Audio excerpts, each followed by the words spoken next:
Bonjour à tous, je suis Sylvia et je vous accueille sur Naturel, le podcast des éditions Alpen qui vous donne des conseils pour votre santé.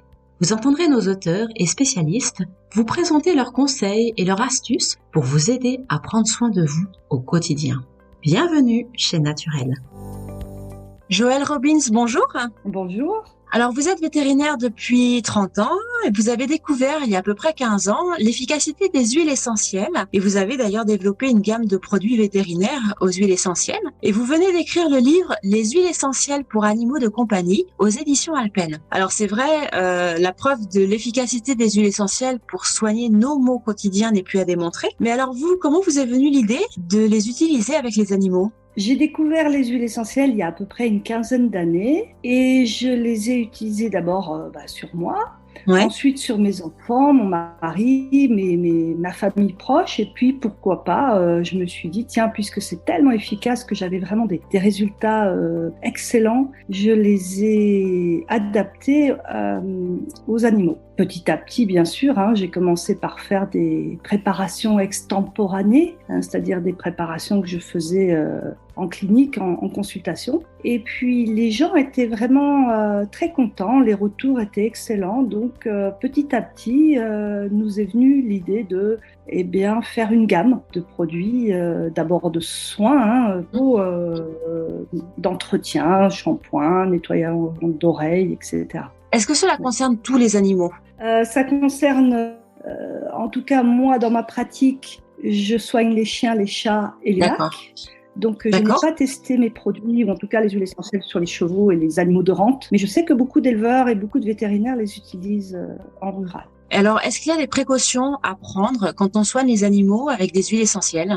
Oui, bien sûr, puisque les huiles essentielles sont très puissantes, composées de centaines de molécules biochimiques. Il faut évidemment faire très attention sur plusieurs choses. Tout dépend évidemment du type d'huile essentielle qu'on va utiliser, de la voie d'administration, c'est certain que par voie orale, c'est beaucoup plus délicat que par voie atmosphérique, de la fréquence d'utilisation, si on l'utilise de nombreuses fois par jour ou une seule fois, et puis aussi la durée dans le temps. Certaines peuvent être toxiques. Il est évident que celles qui sont vraiment potentiellement dangereuses et mortelles sont interdites en France à la vente. D'accord. Et en fonction de chien-chat, est-ce qu'il y a plus de précautions à prendre avec l'un qu'avec l'autre ou c'est pareil ? Le chat est très particulier. D'abord, le chat se lèche.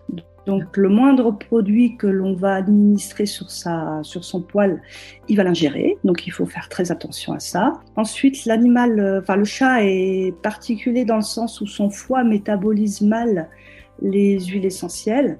Et donc, un petit peu comme l'aspirine, au lieu de mettre 6 heures pour nous, il va mettre 3 jours. Donc, il faut vraiment utiliser avec une fréquence très, très diminuée. Et est-ce qu'on peut utiliser toutes les huiles essentielles qu'on utiliserait pour nous ou est-ce qu'il y a des huiles essentielles qu'il faut absolument éviter ? Alors, il existe des centaines d'huiles essentielles. Je pense qu'une quinzaine, voire une vingtaine est grandement suffisant. On va favoriser celles qui sont les plus adaptées pour les animaux. Donc, je vais peut-être pas rentrer dans le détail, mais il faut éviter celles qui contiennent des phénols, des cétones, des aldéhydes aromatiques, ou en tout cas celles qui contiennent une grande concentration de ces molécules. Je pense qu'il vaut mieux plutôt à l'inverse parler de quelles huiles essentielles on peut utiliser, ce qui nous ramène à peu d'huile essentielle. Et avec tout ça, on peut arriver à faire un petit peu tout dans le quotidien. Et comment doit-on les utiliser, ces huiles essentielles ? Toutes les voies sont potentiellement possibles. Donc la voie la plus sûre étant la voie atmosphérique. Ensuite vient la voie que j'aime beaucoup, surtout chez les chats, c'est l'inhalation ou l'aérosol thérapie. Ensuite vient la voie cutanée, qu'on va utiliser beaucoup aussi, même chez le chat. Localement, évidemment, on ne va pas étendre beaucoup d'huile essentielle sur sa peau. Et puis, on peut utiliser aussi sur les muqueuses, avec beaucoup de précautions dans les oreilles.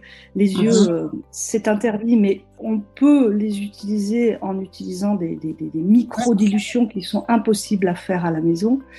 Et puis la voix orale qui est la plus délicate. Donc il faut bien surveiller que l'animal a une fonction hépatorénale qui fonctionne bien. Et puis faire très attention à la dose et à la durée dans le temps. D'accord. Si on prend un exemple pratique, là on est en hiver, les chiens par exemple peuvent souffrir de problèmes de peau. Il neige dans certains départements et c'est vrai que le sel qui est utilisé pour le déneigement des voies est par exemple très irritant pour les coussinets de nos petits compagnons. Comment est-ce qu'on pourrait les protéger ? Alors il est évident qu'il faut d'abord bien rincer les pattes en rentrant à la maison. En prenant un petit bol, rien qu'avec de l'eau, on va enlever le maximum de produits. Ensuite, les pattes peuvent être effectivement un petit peu irritées. Donc, moi, j'aime beaucoup le gel d'aloe vera parce que l'huile ou le beurre de karité est gras et donc va vous laisser à l'intérieur de la maison des taches grasses. D'accord. Donc, l'aloe vera, il hydrate bien, il ne laisse pas de résidus. On va additionner à peu près 3 à 5% d'huile essentielle. Donc, grosso modo, ça va faire, si je vous donne la recette, 50 millilitres d'aloe vera où on va ajouter 40 à 50 gouttes d'huile essentielle. Alors, lesquelles ? Moi, j'aime bien la lavande aspic car elle est antalgique. L'amande des champs qui a un effet froid glacé et qui soulage une inflammation. Le titri qui va bien désinfecter et la ciste qui va cicatriser. Donc, ce mélange des quatre là est vraiment une bonne recette. Je mettrai donc 15 gouttes de chaque, sauf l'amande des champs, je mettrai que 10 gouttes parce que l'amande des champs c'est quand même très fort. Très bien, et donc avec ça... Et donc en massage 2-3 fois par jour. D'accord, et pendant combien de temps ? D'accord, jusqu'à guérison. Voilà.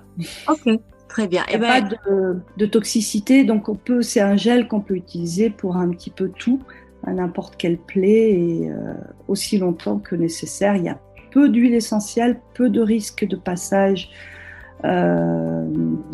toxique, en tout cas par la peau dans l'organisme. D'accord. Bien, un grand merci Joëlle pour tous ces conseils. Donc je rappelle le titre de votre livre, Les huiles essentielles pour animaux de compagnie, qui est paru aux éditions Alpen, où on va retrouver justement tous ces conseils pratiques pour soigner nos animaux. Merci beaucoup et à très bientôt.